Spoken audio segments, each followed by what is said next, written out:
Սուրբ Զատկի տոնին են պատրաստվում Երուսաղեմում։ Քրիստոնեական աշխարհի ողջ ուշադրությունը այդ օրը սևեռված է լինելու հենց Երուսաղեմի վրա, որը իրանա-իսրայելական պատերազմի հետևանքով վտանգի տակ է։ Իսրայելցի պաշտոնյաները նախօրեին հանդիպել էին հայոց պատրիարքության ներկայացուցիչների հետ եւ պարզաբանել, թե ինչ սահմանափակումներ են այս տարի կիրառվելու Զատկեվ նախորդող օրերին։ Թեման շարունակենք Արտյոմ Երկանյանի հետ։ Արտյոմ, Զատկի օրերին հայոց եկեղեցին հատուկ առաքելություն է ունենում Երուսաղեմում։ Իշխանությունները հայկական պատրիարքության հետ համաձայնեցնում են իրենց գործողությունները։ Դե գիտենք, որ Զատկի օրը եւ դրան նախորդող օրերին գլխավոր իրադարձությունները տեղի են ունենում Աստծո հարության տաճարում, որը պատկանում է 3 դավանանքների, այդ թվում նաև հայ առաքելական եկեղեցու։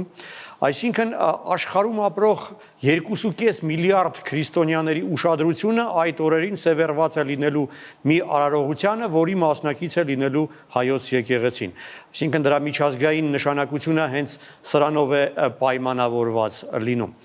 Վերջին շաբաթների ընթացքում Իսրայելի եւ Իրանի միջև պատերազմի հետևանքով բավական լարված է իրավիճակը նաեւ Երուսաղեմում եւ 5 քաղաքում մի քանի դեպք արձանագրվեց եւ երբ իրանական հրթիռների խոցված բեկորները ընկել էին հենց սրբավայրերից ոչ հեռու եւ դրանցից մեկը հայտնաբերել էին նաեւ Երուսաղեմի հայկական թաղամասի տարածքում այդ Կովերի Պարտեզ կոչվող կալվածքի տարածքում, որ այժմ ավտոկայանատեղի է։ Եվ հենց այս հանգամանքը որպես պատրվակ օգտագործելով Իսրայելի իշխանությունները հավանաբար արդեն կայացրել էին որոշումը Զատկի օրերին այդ քրիստոնեական միջոցառումները արգելելու մասին։ Հիմքեր կան կարծելու, որ այդ որոշումը կայացված է եղել։ Համենայն դեպս մի քանի օր առաջ, երբ լատինաց պատրիարք կարդինալ Պիեր Բատիստա Պիցաբալլան փորձեց մտնել Աստծո հարության տաճար ծաղկազարդի կապակցությամբ արարողություն իրականացնելու համար, Իսրայելի ոստիկանությունը նրան պարզապես արգելեց մուտք գործել Աստծո տուն, առանց որևէ պատճառաբանության։ Նման բան տեղի չի ունեցել Երուսաղեմում մի քանի հարյուրամյակ։ Բարեբախտաբար շատ օպերատիվ արձագանքեցին քրիստոնեական գերտերությունների ղեկավարները եւ Իտալիայի վարչապետ Ջորջա Մելոնին հանդես եկավ հայտարարությամբ, Ֆրանսիայի նախագահ Էմանուել Մակրոնը, Իսպանիայի վարչապետ Պեդրո Սանչեսը, Եվրամիության դիվանագիտության ղեկավար Կայա Կալասը, նրանք որակեցին Իսրայելի իշխանությունների գործողությունները որպես ոտնձգություն քրիստոնեական փոքրամասնությունների նկատմամբ եւ պահանջեցին հարգել քրիստոնյաների իրավունքները։ Արդյունքում շատ արագ փոխվեց իրավիճակը, քանի որ Իսրայելի նախագահ Իցհակ Հերցոգը անձամբ զանգահարեց կարդինալ Պիցաբալլային, ով իդեպ նշեմ Հռոմի պապի թեկնածուներից մեկն էր, ներողություն խնդրեց տեղի ունեցածի համար, իսկ դրանից հաշված ժամեր անց արդեն վարչապետ Նետանյախուն հանեց եկեղեցի մուտք գործելու արգելքը եւ հրամայեց Պլատինաս պատրիարքին հնարավորություն տալ մտնել եկեղեցի, երբ նա ցանկանա եւ իրականացնել այնտեղ բոլոր տեսակի քրիստոնեական արարողությունները։ Այսինքն կարող ենք ասել, որ քրիստոնեական տերությունների օպերատիվ եւ ադեկվատ արձագանքի շնորհիվ Իսրայելի իշխանությունները ստիպված եղան հանել այն արգելքը, որը հավանաբար կգործեր նաեւ հայկական Զատկի օրը։ Այժմ կարող ենք ասել, որ Զատկի արարողությունները կայանալու են, բայց իհարկե որոշ սահմանափակումներով։ Արտյոմ, իսկ կոնկրետ ինչ սահմանափակումների մասն է խոսքը։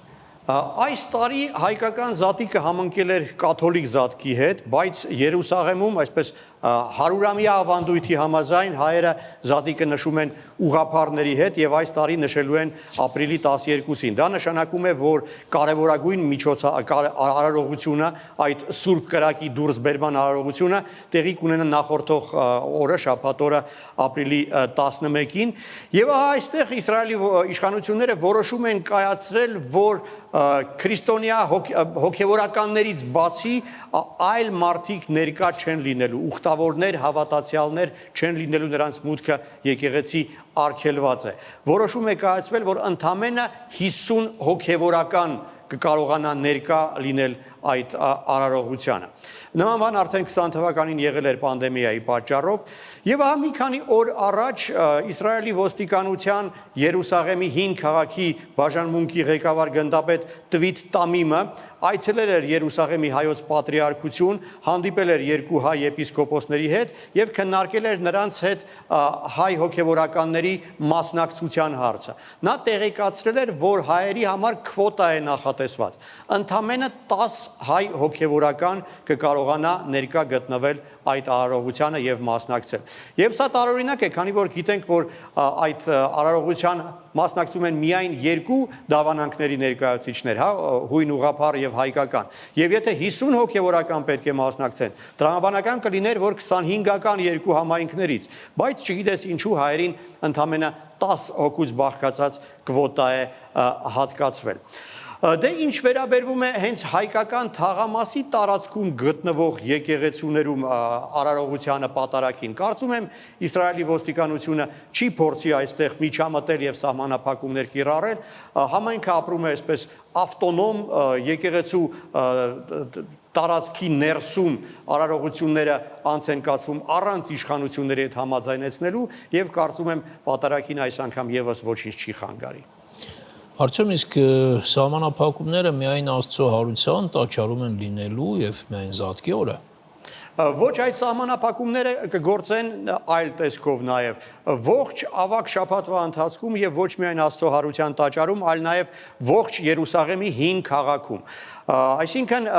կկարողանան հին քաղաքի տարածք մուտք գործել միայն այն մարդիկ, որոնք մշտապես գրանցված են 4 թաղամասերում, հուդայական, մահմեդական, քրիստոնեական եւ հայկական։ Եվ նաև այսպես հավատարմագրված հոգևորականները եւս եթե փաստաթուղթ ներկայացնեն։ Դա խնդիր կառաջացնի նաև հայերի համար, քանի որ հայերից ոմանք գրանցված չեն հայկական թաղամասում, բայց աշխատում են այնտեղ կամ ապրում են այնտեղ։ Որոշակի բարդություններ հավանաբար կլինեն։ Մի հարց էլ է հետաքրքիր,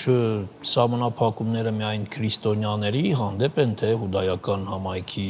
հանդեպ նույնպես։ Հետաքրքիր է, որ այս անգամ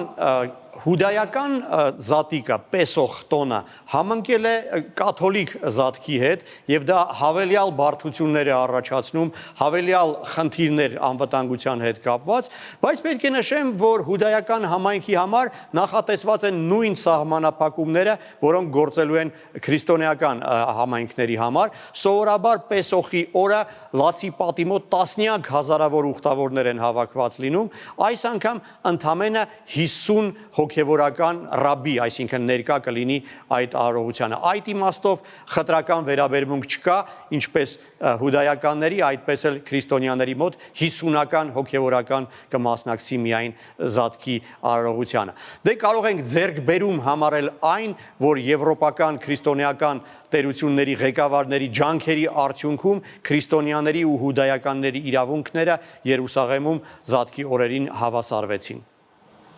Շնորհակալություն, Արտյոմ։